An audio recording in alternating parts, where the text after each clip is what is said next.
यो चाहिँ पोक मोमो।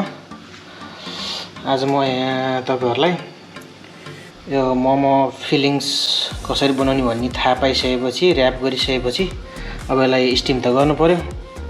अब स्टिम गर्नलाई अब अन्दाज गर्न गाह्रो हुन्छ पाक्यो कि पाकेन भन्ने कुरो। त्यो म आज देखाउन गइरहेको छु। सुरुमा त पानी उम्लिनै पर्यो, भगभगै उम्लिनु पर्यो है। यो चाहिँ यसरी उम्लिन्छ पानी।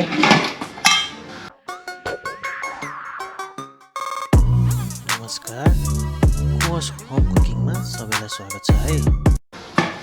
यो उम्लेको पानीमा स्टिमर राखिदिनु पर्यो।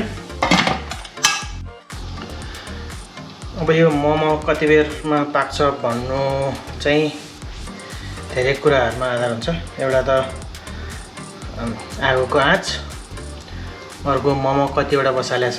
थोरै मोमो छ भने चाँडै पाक्ने भयो, धेरै छ भने अलि टाइम लाग्ने भयो। अनि पानीमा नि भर पर्छ, धेरै पनि हाल्नु भएन पानी, धेरै कम पनि हुनु भएन। बाफले पाक्ने भएको भएर पानीमा नि ध्यान दिनु पर्यो। अनि अर्को भनेको चाहिँ अब स्टोभ, आगोको आँच भन्नु र स्टोभ भन्नु त्यही नै हो। अब ठुलो आँच छ भने चाँडै पाक्ने भयो। अब मोमोको लागि चाहिँ सक्छौँ ठुलो आँच, राम्रो स्टिम निस्केको ठिक्क मोमो हालेको छ भने चाहिँ एकदम त्यो 7, 8, 9 मिनेट जतिमा पाक्छ। 8, 9 मिनेटमा पाक्छ। यो यसमा चाहिँ अलिकति मोमो पनि बढी छ, 40 वटा मोमो अटाइ नअटाइ हालेको छ। अब यो चाहिँ उस्तै गर्यो भने 9 देखि 10 मिनेटमा पाक्छ होला। चिकन मोमो अझ अलि चाँडै पाक्ने भयो है। भेजिटेबल अझ चाँडै पाक्ने भयो। अब मासुमा नि भन्नुपर्ने भयो। अब म एकछिनमा कति मिनेट भयो चेक गरिरहनु पर्यो बेला बेलामा। अब बिर्को धेरै खोलिरहनु पनि भएन। 27, 4 मिनेट जति भयो भर्खर। 8 मिनेट जति भएपछि म एकचोटि फेरि चेक गर्छु। अनि यसको कलर अनि बास्ना आउन थाल्छ बाहिर, त्यतिकै बास्नाबाट नि थाहा हुन्छ। अब यो मोमो बसालेको 7 मिनेट भयो। अब एकचोटि चेक गरौँ है कस्तो भएछ।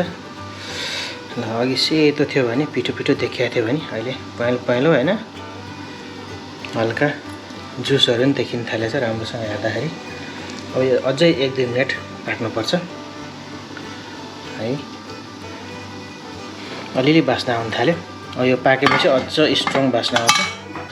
अब यो 9 मिनेट पनि कट्यो है, मिठो बास्ना आउन थालिसक्यो। अब यसलाई निकाल्दै हुन्छ। यसको जुसहरु पनि छुट्टिन थाल्छ अनि पिठोको कलर पनि चेन्ज हुन्छ है। यसरी चाहिँ मोमो पाक्यो कि पाकेन भनेर अन्दाज गर्न सकिन्छ। यहाँ धेरै टाइम नलगाउँ, फेरि धेरै पाक्छ। चिकनको अलिकति कम टाइम लाग्ला है। अहिले यति नै गरौँ। अब खाना हतार भइसक्यो हामीलाई चाहिँ।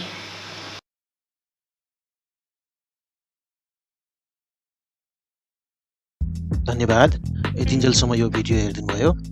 आउँदा भिडियोहरू अझ राम्रो होस् भन्नका लागि र हामीलाई थप हौसला प्रदान गर्न तपाईहरुको सल्लाह सुझाव राम्रो नराम्रो के लाग्छ उल्लेख गरिदिनु होला। त्यसका साथै कुनै पनि भिडियो नछुटोस् भन्नका लागि युट्युबमा गई यस च्यानललाई सब्स्क्राइब गर्न चाहिँ नभुल्नु होला है।